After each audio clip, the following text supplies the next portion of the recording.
Bonjour à tous. Le vivre durement aujourd'hui pour vivre mieux demain devient vivre mortellement à l'instant même au Congo. Dans le cadre de la conservation du pouvoir, M. Sassou a choisi le silence, lui comme son fils. Ils sont terrés dans un silence mortel. Personne ne parle depuis. Mais M. Sassou nous prépare une véritable entourloupe. Il prépare une prise d'otage. L'otage sera lui-même M. Sassou. Je précise bien, l'otage sera M. Sassou. Il a choisi ses bourreaux lui-même. Il sera secouru non par le chef d'état-major, mais par son fils, qui a concocté son équipe de secours. L'équipe est composée des Rwandais, comme d'habitude, des Ougandais, des Centrafricains. Ils sont 3000 déjà placés à Brazzaville en attente. Pendant que son fils va chercher à libérer son fils entre les mains des otages, il va procéder par élimination physique de Pierre Ngolo, de Jidéo, du général Okoye et de Clément Mirassa. Plus certains dont j'ignore les noms.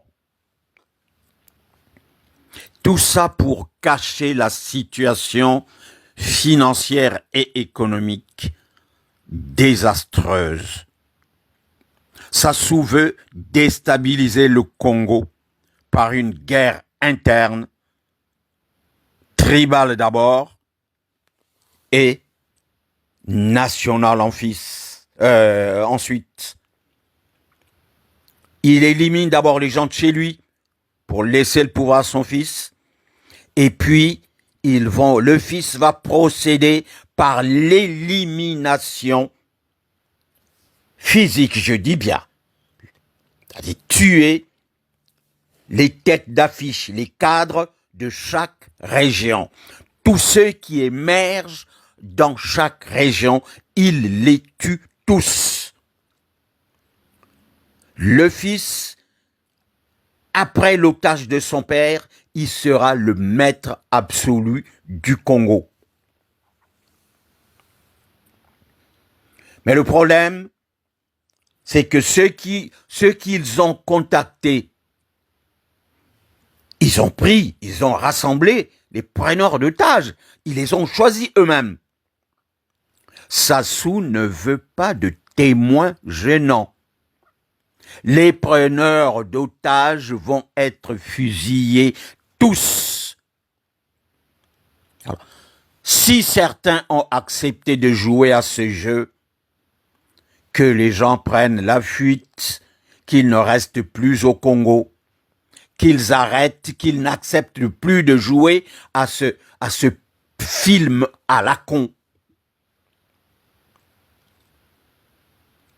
Il faut nécessairement... J'ai été contacté cette nuit pour que je diffuse ce message.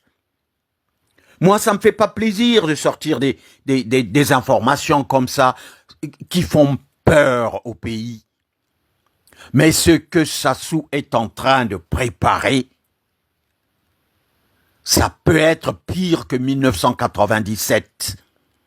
Parce qu'aujourd'hui, il va bientôt mourir et il n'a plus rien à foutre.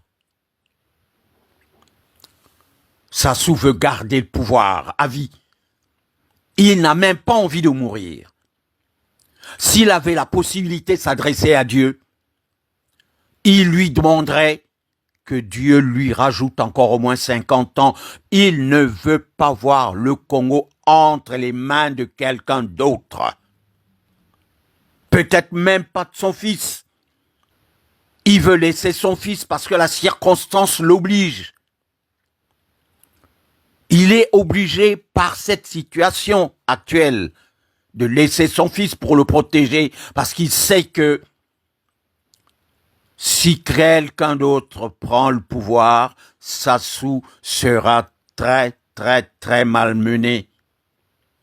Peut-être même quitter le pays, mais à son âge, quitter le pays pour aller mourir au Maroc, tout le monde est dans le silence. Vous avez vu le mariage de sa fille dans le 16e arrondissement, un flop total, un flop jamais vu. Tout le monde s'ennuyait. Mais il y en a qui ont fait un effort pour animer ce mariage. Edgar, par exemple. Mais on a vu l'ancien maire de Brazzaville en train de s'ennuyer. Les preneurs d'otages.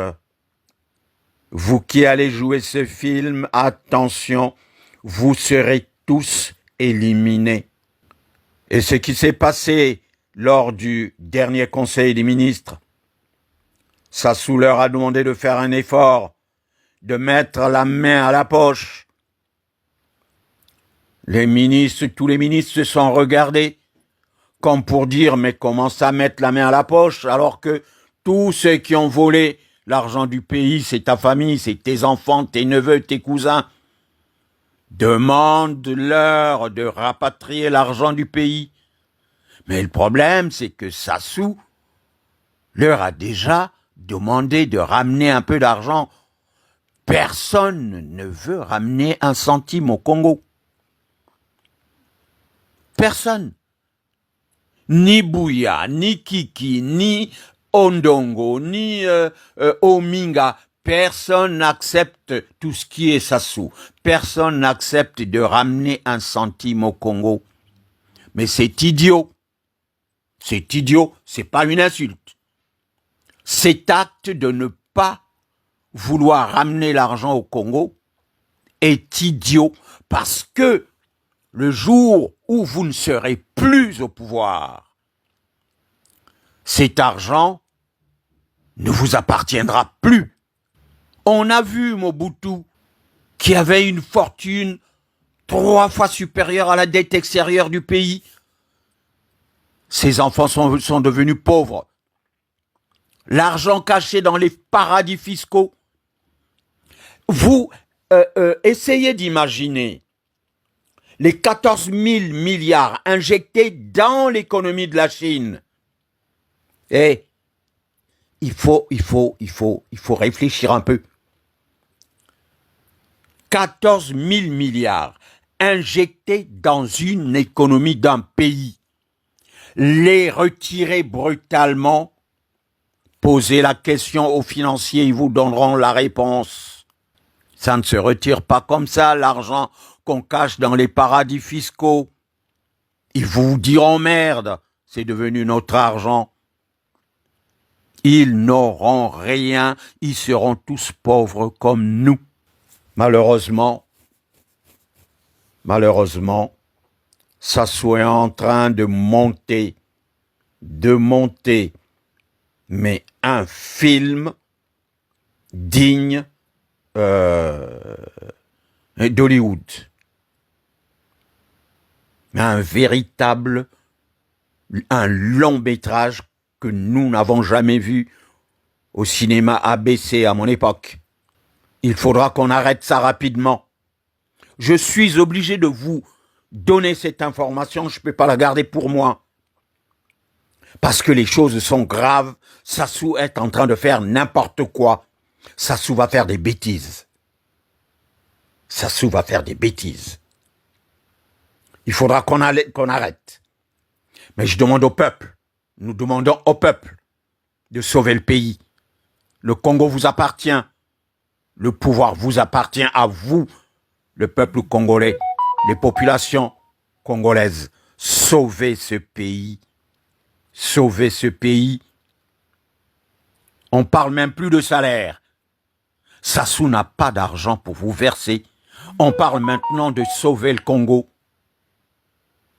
À vous de le faire. À vous de le faire. L'heure des sacrifices est arrivée. N'attendez plus, s'il vous plaît.